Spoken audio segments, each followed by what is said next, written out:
This podcast is for the sales professionals at every level.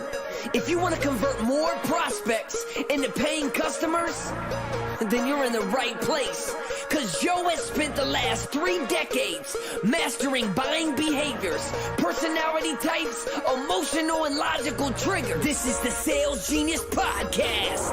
It's only a numbers game if you want educated. It's time to get educated. Let's go! Educated. Want to learn how to close deals. Want to learn how to sell more. That's what we're here for at Sales Genius. Let's go!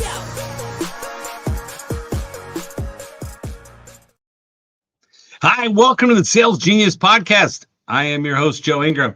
Today's guest is the original badass, Dan Gordon. All right. He is a sales coach who specializes in turning objections into opportunities. So in this episode, Dan is going to teach us how to approach objections with confidence, maintain control of the conversation, and turn hesitation into a yes. So if you're ready to crush the fear of rejection and close more deals, this episode's for you.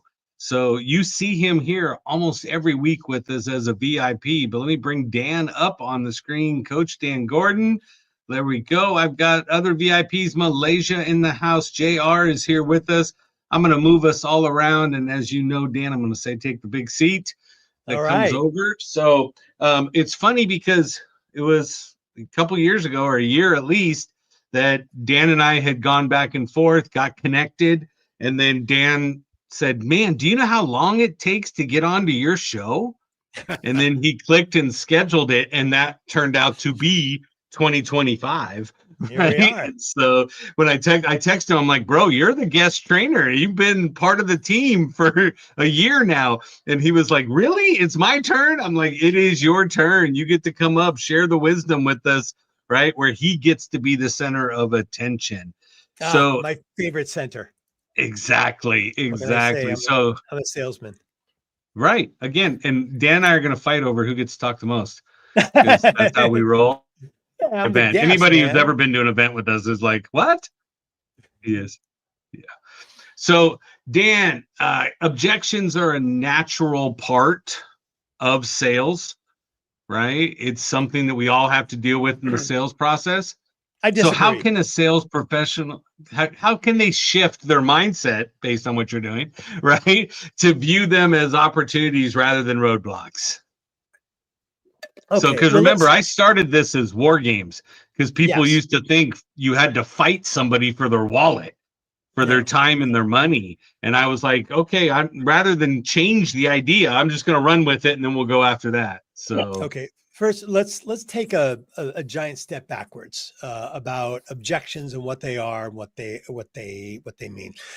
The big mistake that most salespeople make is they're constantly chasing the yes, right? They think the yes is the goal and success of a sales interaction, right? And so that's why they say, well, you got to get a lot of no's before you get the yes. But chasing the yes isn't the goal, right? The goal is to establish rapport, is to make a connection, is to create trust, is to get people enthusiastic, is to get into their world so they get into your world. Now, when you're in a sales meeting and you start getting a lot of objections, the first place that salespeople go is well, how do I overcome those objections? But I want you to think of objections this way. Let's say that a friend of yours says, hey, every time I go on a date, it ends with the girl saying, I don't ever want to hear from you ever again. Never call me. What do I say to that? How would I overcome that objection? Now, what would you say? JR? Oh, sorry. I think what you say is, well, hold on. Discussion. It's too many answers. Hold on. What you'd say to that is, hold on a second. Why are your dates ending like that? Like, what are you doing on the date that's making the person say that? And if the guy's like, well, no, just tell me what to say when she says that, go, no. The problem is you're doing something on the date that's creating that, right? Now, I'm overstating an example to make a point. The objections that you get are the objections that you create. Let me say that one more time. The objections that you get are the objections that you create. The objections are happening because you're not doing what? You're not building trust. You're not creating rapport. You're not showing value. You're not showing interest in them.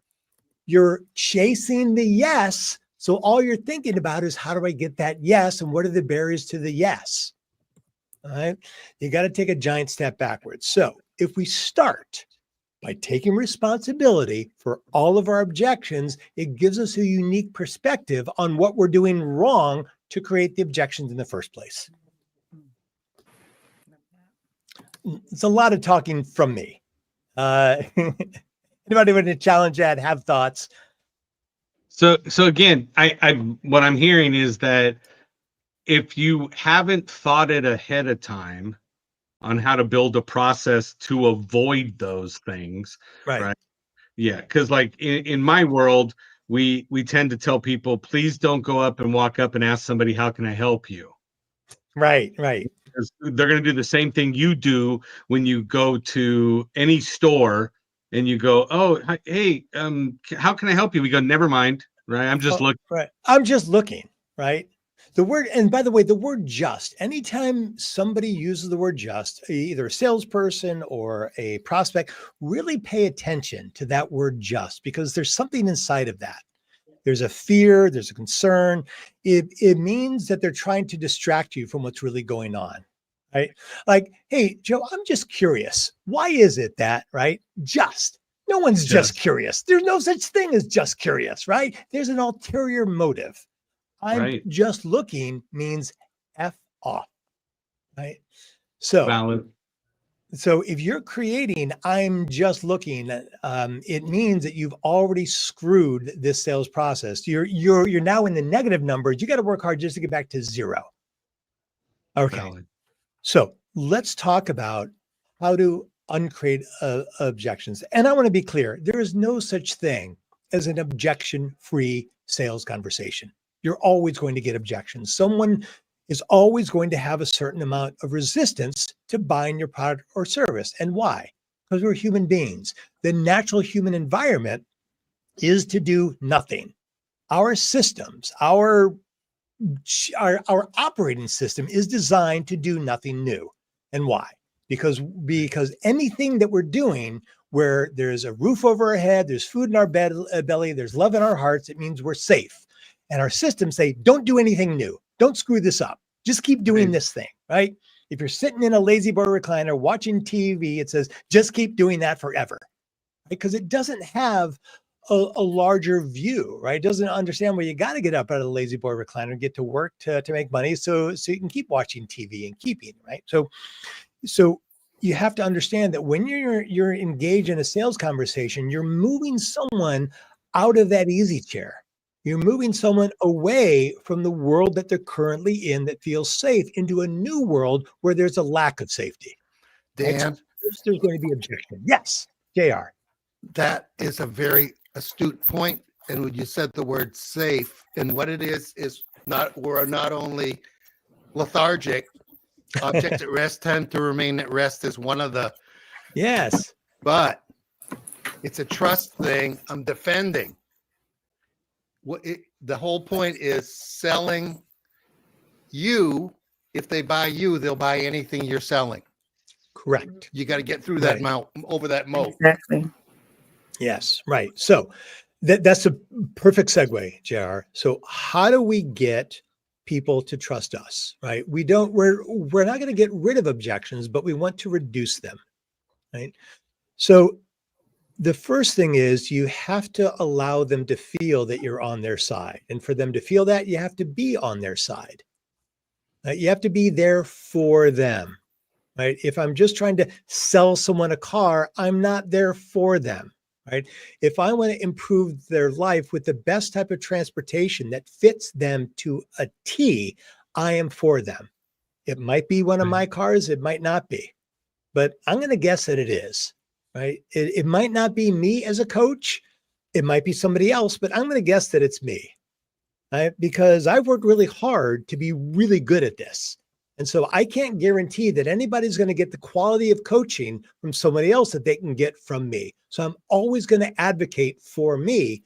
However, as a coach, however, I'm really advocating for their growth and innovation and happiness, right? That's why people come to me. So what do I do? So let's actually start with an objection, right? Because that's what people are always interested in. I want to know objections. Okay. So somebody says, right, go through the process and someone says, wow, Dan, you're really expensive. And the reason that they say that is because I'm really expensive. I'm one of the most expensive coaches that I know. Why? Right. I'm worth it. Yeah. Joe, you're really expensive. That's right? a true statement. Right? Because what you do gets a lot of results. And so, of course, you need to be expensive. Now, the mistake that a lot of people make is that they think that price is what sells people. It doesn't. Price is a distraction. Right? Price, it's like a magician with a beautiful assistant. Well, what's the beautiful assistant for? To get your attention off the magician who's like palming the card behind his hand, right? Like, ooh, boobs, right? You're looking at that instead of the card in his hand, right? You have my attention now, Dan.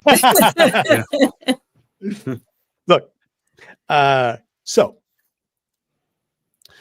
you want to understand that price is not it. Here's what's it. But it is we've all been taken advantage of. We've all bought something that has no value. It's a bad feeling.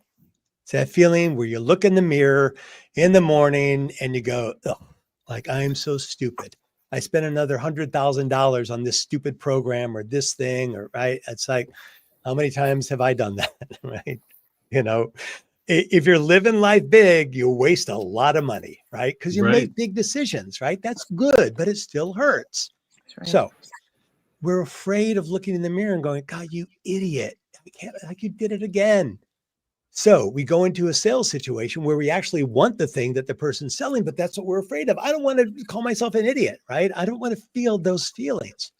So as a salesperson, you have to normalize that experience. You can't tell the person that they're wrong. Even if you can prove to them that what they're thinking or what they're saying is wrong, do you ever get anywhere by proving someone wrong? No. Right? Like, what's the feeling of being like, we've all been proved wrong. We never go, oh, whoa, thank you for proving me wrong. That feels great. Like, fantastic. I'm a moron. I didn't know that, right? Right. I feel so much better now that you pointed it out. Yes. Yeah, right. Oh, this is great. Like, my entire worldview is completely upside down. This reminds me of a previous marriage. Please change the subject. Great. Thank you. Moving on. So yes. Instead of proving them wrong, agree with them. Now, again, people have a hard time with that. Well, if they say it's too expensive and I agree with them, aren't I losing the sale? No, you're getting on their side. Because when they say it's too expensive, they have put themselves on the opposite side of the table. Right? You have to move over to where they are. You can't drag them over. You have to move to where they are. And there's 3 easy words. There's 4 easy words. What are they? Very, very simply. When someone says it's too expensive, instead of going, well, there's value, there's price, you got to think of it this way. Like when someone says it's too expensive, 4 words. Hey, I get it. I'm right there with you. I know. Look, let me tell you something. When I went to buy my Tesla and I looked at the price, I crapped my pants. I mean, like, I couldn't believe how expensive. But not the good way. No, right? No. I looked at that and I said, I can't afford this. Should have got a Ferrari. Car. Well, hold on. Right? I said, I can't afford this car. But what was I really saying? What I was really saying is I'm scared. I'm scared that I'm going to get this car. I'm not going to be able to make the payments. Someone's going to come and take it away from me. Mm-hmm. And then I got to sit there and watch them driving my car away. That feeling, that's the feeling I was trying to avoid. So I have a sense that I mean, you know I'm worth it. We've already gotten there. You know you need this. You know you need my help. It's not about the money. I know it's something else. So can we talk about that? Can we talk about what this really is? Can we have that honest conversation? Right? When I do that, I watch my prospect just go, boom, They just drop. They drop into their heart. I've had people tear up having these conversations with me. I've teared up having these conversations with people, right? But it's not like a tactic, right? It's what's happening in the moment. It's honesty. It's authenticity. Everybody says, "Oh, I'm such an authentic person. I love being authentic." The degree to which you are authentic is the degree to which you're willing to open up and reveal your heart to someone else. And if you don't do that, you will never be successful. Yes. Yes, I am a big crybaby. Mm-hmm. That's where that's what I got from it. So, okay. So I'm going to tell you, Dan, that one of the things, and what I like what you're saying, right, is that everything you're saying is shift the focus back to the prospect. Yes. Right? Where a lot of times, sitting back, myself in the beginning too, it was always more worried about myself and if I could overcome an objection, if I'm going to do it. And we both know that that means what? I end up manifesting that actual objection. Yeah. Because I make everything about what I fear the most. Mm-hmm. Right. And so, well said. and I don't even know that I'm doing it, but yet when you play it back, right, which a lot of people don't like to do, is watch themselves, right? So there's so many people that go, "Oh, I'm not going to watch what I was on, a video I was on, because I don't like the way I look or the way I sound or do whatever." Yeah. And I'm like, man, there's so much money to be made by doing that, right? And actually going through. So how does one, okay, so I'm going to throw out one of the concepts I always teach about that I believe you are the personification of, okay, is assumed rapport, right? You are everyone's friend from the beginning. Yeah. Okay. And so where I know a lot of people have an issue with that, of saying, because again, if you start off as a friend, man, that just saved us the 20 minutes of awkwardness trying to get to know each other. Right. And you leaps and bounds. And I mean, the first time I ever met you, it was like we've known each other for a year. Kind of deal, your familiarity that's on that. How does one develop that muscle? You have to be willing to suck at stuff. You know, that's where it starts. Look, I didn't come to this naturally. You know, people say, "Oh God, you're so lucky. You're a natural born salesperson." I'm not. Look, when I was in, you know, they said, "Oh, you're probably like the president of your high school class." No, when I was in high school, I would entertain myself by writing suicide notes. I was a clinically depressed kid. And no one ever answered them. Yeah. Like, go ahead. You know, in my early 30s, it was like, you know, I may end up living under a bridge with a needle in my arm. I mean, things were really bad. But I had a vision for who I could be, and I started working in that direction. I did a lot of work, right? A lot of therapy, a lot of personal development, a lot of books. Like, the first thing is you have to lean into the things that you suck at, right? And learning how to be friendly isn't easy. It doesn't come naturally, you know? And I mean, it did when you were a little kid, but you get teased, you get bullied. So you start to protect yourself. You don't want to, like, so look, let me give you an example. I'm in this co-working space, right? I got an office in this co-working space. Nobody freaking talks to each other here. Nobody. They're all like just zombies. They're just like, so I'm practicing being friendly. And part of it is because it's fun. The other part is people are noisy, and I can't tell them to shut the hell up if they're not my friends. Nice. I love it. So just That's like beautiful. right before this podcast, I went to the guy across the hall because his door was open, right? And he was talking loud on the phone, like, "Oh, hey, Edgar, I'm so sorry. Would it be okay if I close it? Sorry, right? I'm not sorry, but we're friends, right? I'm building rapport with him. I'm making him feel good about letting me close the door, right? So it's all that groundwork, all that foundation. Now, to start with, the first thing that you want to do is smile. If you ever look at like Zoom calls, everybody's like this, right? Walking around here, right? Just smile. You just start by smiling, right? You just, like, when I leave my office and go to the bathroom or go get a cup of coffee, I put a smile on my face, right? Hey, right? Now I learn people's names. Now I'm not good at names. So when I learn the name, I come rushing back here before I forget it and I write it down. I write down what they do, right? And so then when I leave here, I read off their name. So I call them by their name. Now, do not use smiling and calling people by their names as like a pattern, a strategy, because because Joe, it starts sounding really fake, Joe. And Joe, when you do it all the time, Joe, you sound like a freaking moron, Joe. So don't do it that way, Joe, right? But you bring in their name at the There right was something off about that section. time.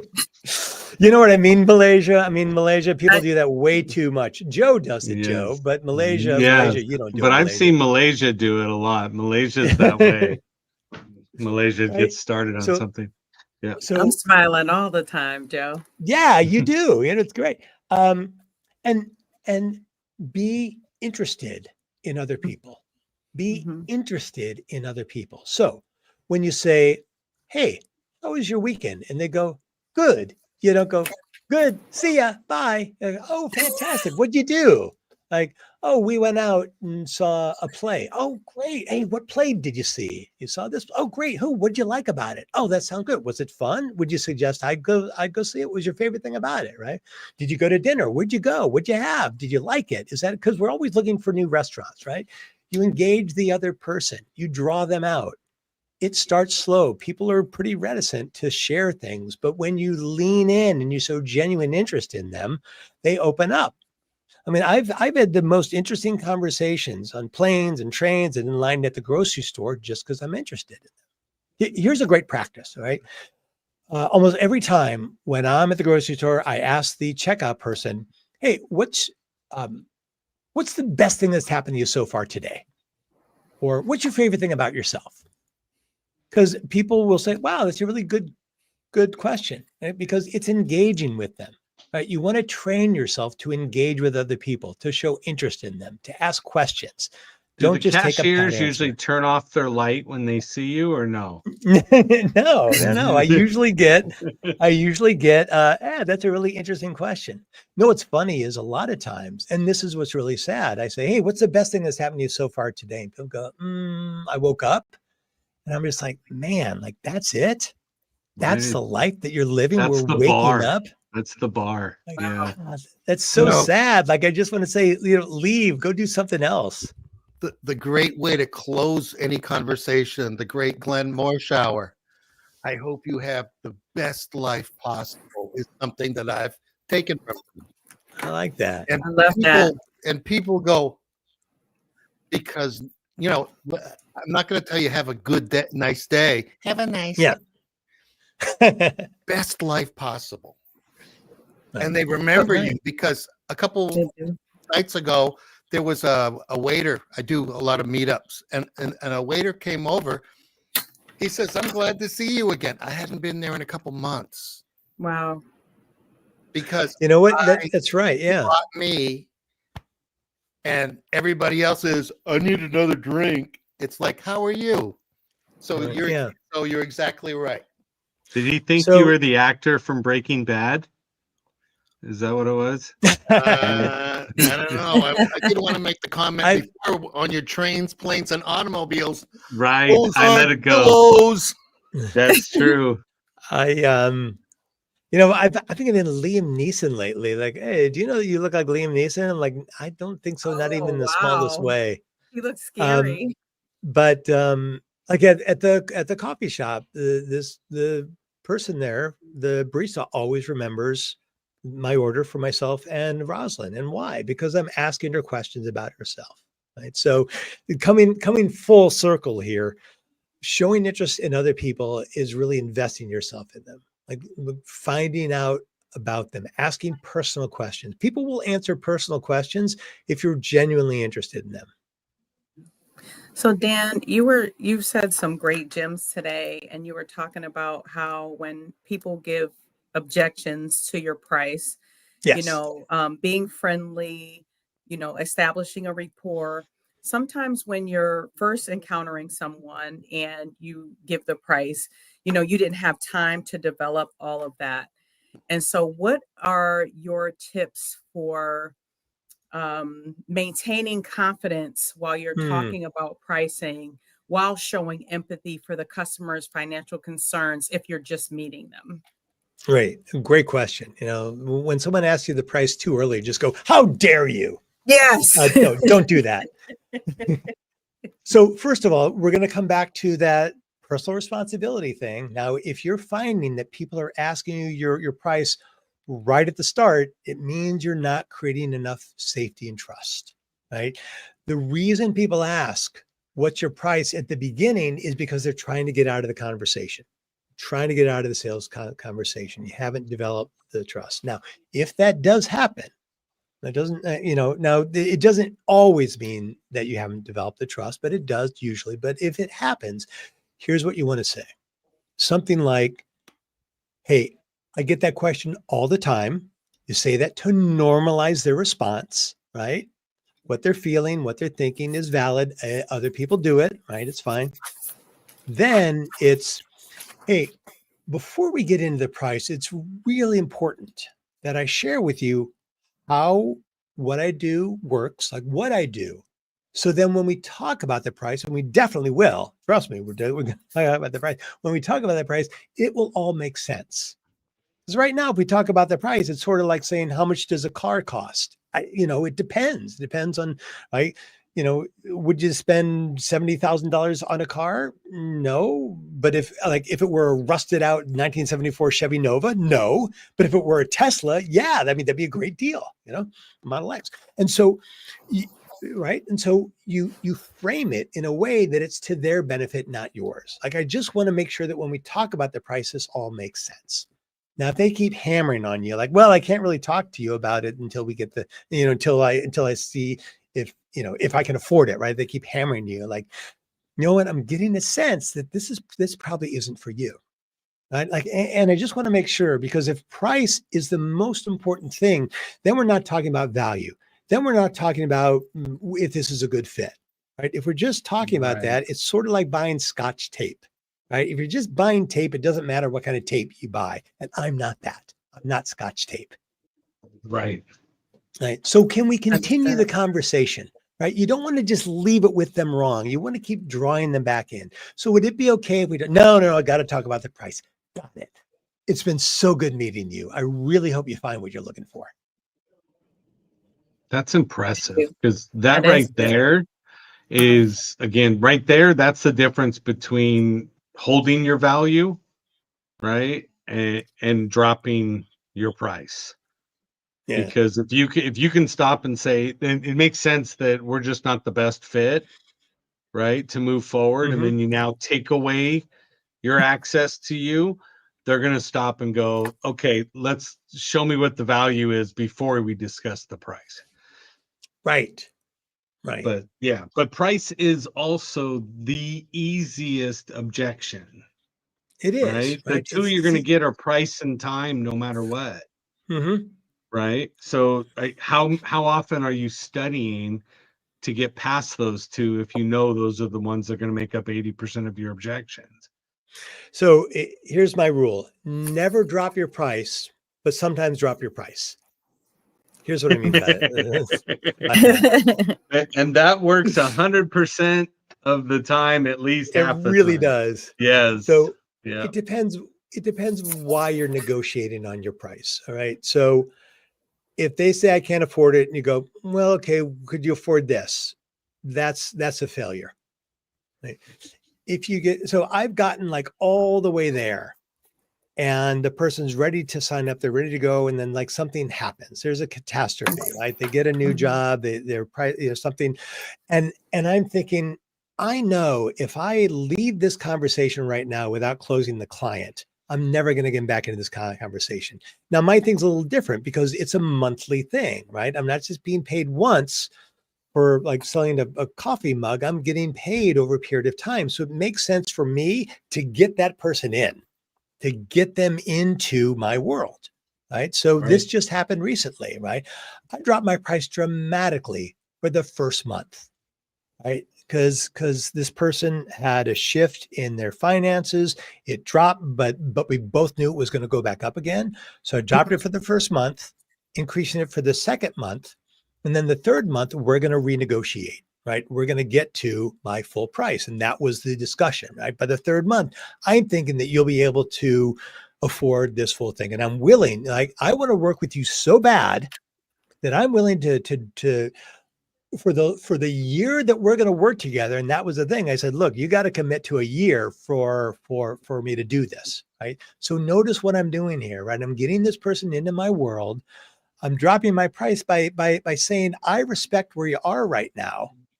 And you got to respect me by agreeing to work with me for a full year, not just 3 or 6 months, but for a year. And we're going to do this thing. And we're going to, right? Then I bring back in the value. This is what we're going to do. This is how I'm going to help you. This is where you're going to be in 6 months. So don't drop your price, but sometimes drop your price. But you can't let price be the fulcrum of the conversation. If I drop it to here, will you sign up with me? That's not it. It's Beautiful. this is what I'm willing to do to meet you halfway and where you're struggling, but you got to meet me on the back end of this or the second half of this thing so we can really do it. I love that. I love that. That is really good. You know, That's a lot of failure talking. I just want to say that's Right. a lot of failure talking, right? It's a lot of screwing up and not failure. it's Experience. pain. I'm sorry, Yeah. Malaysia, I cut you off. No, I would. This is so good because we're all consumers every single day, and it's when the objection comes from me, from my perspective, and asking for price is when you've swindled me into a conversation and you weren't open and you weren't honest about what the conversation was about. So if you said, hey, this is just, I'm getting part of your team, I want to offer you something and we want to get you in our magazine, whatever it is, but you weren't honest, that's when you can see those issues in the beginning, no one's going to want to even hear what you have to say because you've already lied to get me in this conversation. It's like we're doing an Amway meeting in the living room now. Right? come over for dinner and somebody pops up the whiteboard. And you're like, wait, what's happening? No. I thought I was coming for dinner. Exactly. Yeah. Lines, Such a circles, nightmare. lines. 3, JR, you know that one, right? You get 3 people, they get 3 people, they get 3 people, you make $3,000 a month. There you don't even go. have to sell anything. Yeah. And within a year, if you play this out, you've exceeded the population of the planet in your little plan. So it doesn't quite work that way. And you've also isolated every person you've ever met. Yeah. Today, basic age, tomorrow, the world.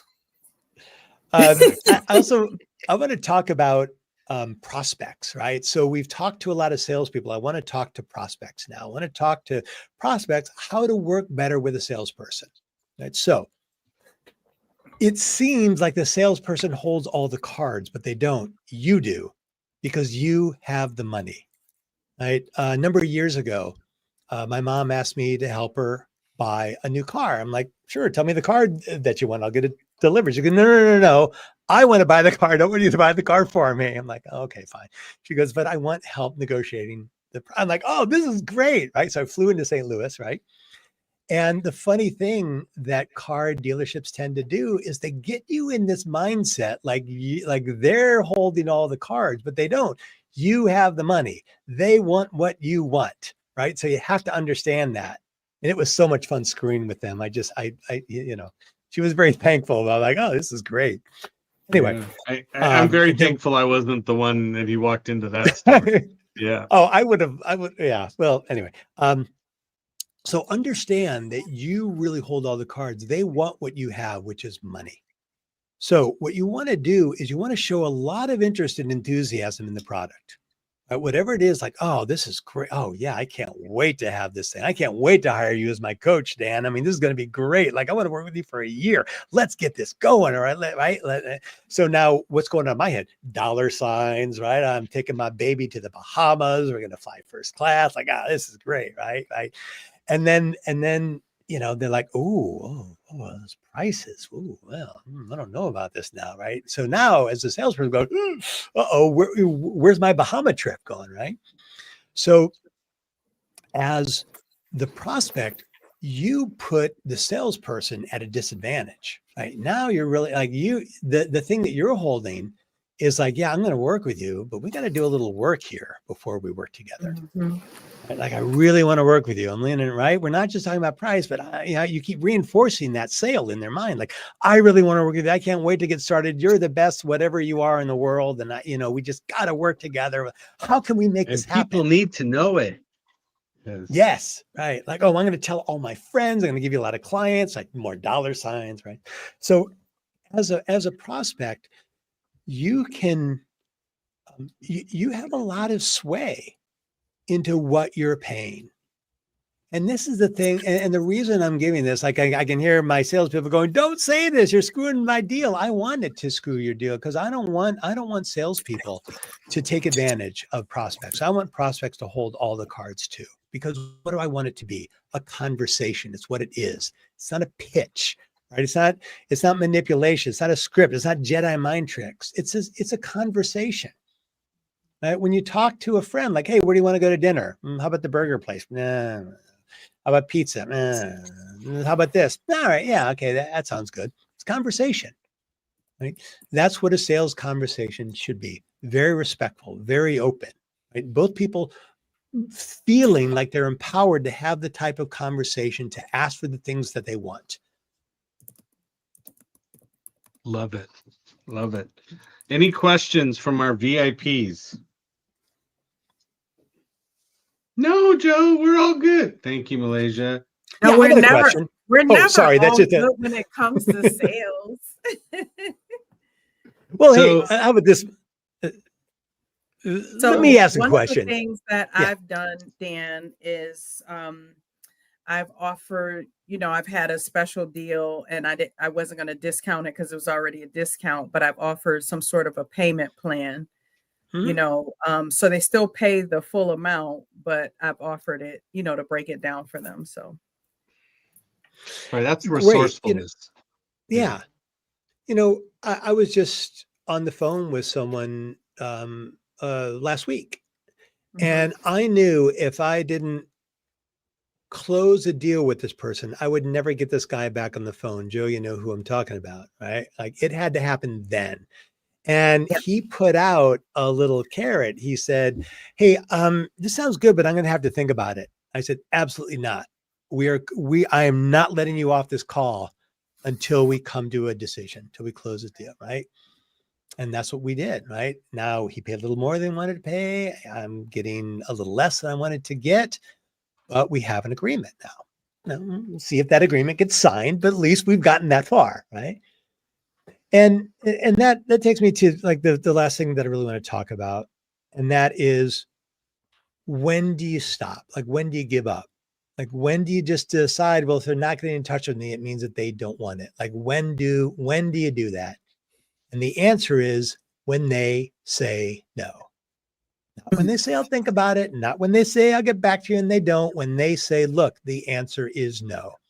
Until you hear no, a qualified no, which means a specific no, I don't want to work with you. No, I don't want what you're selling. No. Until you hear that, it's a yes. And even if it's not, it's great practice. It's great practice to stay engaged with this person that I'm talking about. I sent this person text, emails. I called him. I sent him videos. "Hey, man," like, I was out for a morning. "Hey, man, I was just thinking about you. Here's what I'm thinking. Here's how I want to help. Here's what I want to do." Send it, like, nothing. Then boom, out of the blue, I get a phone call. It's always a yes until it's a no. And the higher up the chain you go, the higher up the ladder you go, the more money people make, the harder they're going to make you work for it. And they should, because they've reached a level of success and they only want to work with people who are badass and determined. So you got to show up. You got to show that. If you're afraid of getting rejected, this is not the work for you. You got to lean into that rejection. All right. You got to hug the cactus. You got to hug the cactus like you want to F it. Fondle was the F word. So, Yes. yeah, absolutely. And what I love the most, so Dan, I had a person reach out to me that I didn't know was cyber stalking me, right? And so, Sorry, Joe. I didn't yeah, mean I to. know it was you, But like Malaysia, I keep telling Malaysia, get out there, go online, go do your stuff, get out there. I posted for a year on LinkedIn, right? Consistently, but I did it where I was duplicating posts like 3 times a week. It was the same post that was going through because I know that different times you're going to hit different people. And this guy reached out to me and said, I've been following you for a year and I love everything you're posting. And I'm like, you should. It's the same 5 posts, right? Every time. It's one of the 5 you're going to see. Yeah. But he was like, I love it, and I want to sign you up. I want you to train my people remotely. I want to do this, whatever. But he wasn't actually following me, meaning we were connected, right? He was actually watching me, and he never clicked like, he never commented on anything until he went to my site, got my number, and texted me. And I was like, wow, this is just, again, a nod to consistency. But like you said, the person objects, normalize it. Yeah. Right. And then you educated them, right, as to why there's value. And then you stopped completely if they're only talking price. So those are the things I wrote down. So I just wanted everybody to hear that because you need to make sure that this is something you can do. And you can, right? None of these are tricks. These are all things I've learned, and they work because it's a conversation. It's like, how do you get someone to go to dinner with you? I don't know. Ask them, find out what they like to eat. Say, hey, you want to go get pizza? I know it's your favorite. Oh yeah, great. There's this awesome Chicago pizza place down, on Melrose. Oh, I love Chicago pizza. Great. Let's go there. Right. Like living inside of what they're interested in, not what you want from them. So I want a couple of things. First, I want to give your audience a gift. A few years ago, I wrote a book based on something that somebody yelled at me when I was doing a presentation. They yelled out, "Selling is bullshit." And I'm like, ooh, that sounds like the title of a book. And so I wrote that. Does. Wow. Selling is that bullshit. It's a book for people who know they need to learn how to sell, but really don't like selling, right? It is the unsalesperson sales book. And in this book, there are practices after every chapter, right? I hate books. The reason I hate books is because it's a lot of time spent and you don't remember much. So there are practices that you can do after every chapter to lock this stuff in. So to get this book, it's very easy. Just text the letters BS, as in bullshit, BS to this number, 213-409-8366, 213-409-8366, and text BS, just the letters BS to 213-409-8366, and you'll get a link to download my book, Selling is Bullshit. You could buy it on Amazon, but I want to give it to you for free. Now, the other thing I'm going to do is I am starting what I call Inspiration Monday. And these are texts I'm sending out to people that I'm close to every Monday morning with something to fire them up for the week. And if you text that, I will know that it came because of this show, and I will sign you up for Inspiration Monday, and you will get a Monday morning text. And I'm not, ironically enough, as a sales trainer, I'm not selling anything. I just want to help, right? I'm building rapport, sharing with you things I've learned, sharing with you every Monday morning. You'll get a video about personal development, sales development, development. But it's all designed to help you launch what you're doing.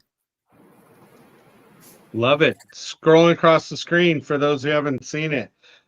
Text BS for, beautiful soul, right? 213-409-8366. Also, I'd like to encourage you all, for badass entrepreneurs only, Go check out that website. It was scrolling out earlier. I will tell you that if you go to dangordonenterprise.com, right? Yes, Dan Gordon Enterprise. That's my only website. because I can't spell entrepreneur unless right. I'm in a document that has the red scribble underneath it. So I know for other people going for badass, I got that entrepreneurial what? Yeah. Do this. Do a Google search for Coach Dan Gordon, Coach DANGORDON. Do a Google search for Coach Dan Gordon, and I will show up everywhere. Right. Connect with me on LinkedIn. Go to and I'm going to give you one more thing. Right now, this is something that I really resisted the idea of doing, but I'm going to give away a no-cost consultation, a coaching session. Now, all you have to do is text the word HELP, HELP, to that same number, 213-409-8366, and you will get a coaching session with me. Now, there's two things I'm going to guarantee you when you do this coaching session with me. The first is you will walk away with at least $10,000 worth of advice. I will give you at least a $10,000 idea or ideas about how to increase your income.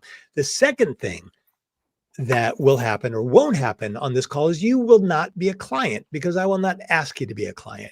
A lot of people are afraid, I don't want to get on this consultation. He's going to pressure me into being a client. No, you have to climb a 100-foot wall before I even consider you as a client. Like, there's a lot that I demand of clients, because I take responsibility for my client's success. And most coaches don't. Most coaches blame their clients when they're unsuccessful because those coaches suck. I take responsibility for your success if you're a client. So I got to really vet you. So I'm not going to ask you to be a client on that first call. If we think that, we might want to work together, maybe we'll have another call after that. But that's not going to happen on the first call. Joe, very few people take me up on this. I thought if I gave out this, my schedule would be filled with free consultations. They're not, because most people don't have the courage to have a conversation with me. They don't have the courage to look at the things they struggle with to get better. If you do have that courage, you who are listening right now, book that call with me. Text HELP, HELP, 213-409-8366. Let's talk. Let me help you. I love it. And so I will tell you too, again, Dan and I go way back because, we both been playing this sales game for a while. Oops, sorry. I left the BS in there. So text help. Yeah. Don't try to do them both in one text. It won't work that way. Text HELP and then text BS. Right. Don't game my system, man. Yeah, don't be putting in there going help with the BS. It's not going to come back. But I will tell you that if you reach out to Dan, if you are looking to make a change, if you're looking to get better, and I think, like you said, Dan, you would expect a whole bunch of people to jump in, but you just told me you aren't going to sell me, which means to me, it means then I have to come up with another excuse to get off the phone with you. Right? And they're sitting back going, well, no, because after you give me $10,000 worth of value, I feel obligated. So I don't know if I want to do that because I'm going to end up having to say, I need you as my coach. Well, yeah, you do. I just gave you $10,000 worth of value for $0. Yeah. Right. That's better than Grant's 10X. Yeah. And don't blame me for your feelings of feeling like you're obligated. Like that's your jam, not mine. If you feel obligated, that's up to you. If you want to Venmo me, $10,000, okay, fine, I'll take it, I guess. But that's on you, not me. You're not obligated. And his Venmo is my cell number. It's 56. Yeah. I mean, you really, send it to me, I'll give him $100 and say, I don't know, they sent me $100. It's great. Yes. Maybe that's the last thing, Joe. So I'll just say this. You have never been pressured into buying anything. You've never been pressured by a salesperson ever. A salesperson offers you an opportunity. Whether or not you take that opportunity is up to you. Now, they may be relentless in offering you that opportunity, but if you sit there and take it, if you don't walk away, if you don't hang up the phone, if you don't quit out of Zoom, that's on you. You're not being pressured. You're being stupid. Right. Mm-hmm. Boom. Boom. I'm going to say right now, that was pretty badass. That's what I do. Right? The badass entrepreneur, right? For badassentrepreneurs.com. Text the word BS for your free book. 213-409-8366. Text help to that same number, 2 different texts, and get yourself on a call with Dan, right? You owe it to yourself and your business to get on the phone with Dan and see what it is that can be done for you. So I appreciate you, Dan. Thank you so much for coming on board. I appreciate everything you've done and you always being a supporter of the show and part of it. And I loved that we got you as the spotlight today. So that's amazing. A fantastic deal. Thank you. So, Thank you. fantastic. It's always a appreciate you. delight. Fantastic. Everybody get out there, text Dan like we told you to. I'm not going to tell you again, right? Yeah. And for the rest of you guys, I'm going to tell you, go out and sell something. Thanks, everybody. Let's talk about sales, baby. Let's talk about you and me. Let's talk about all the good things and the challenges that may be. Let's talk about sales. A little bit.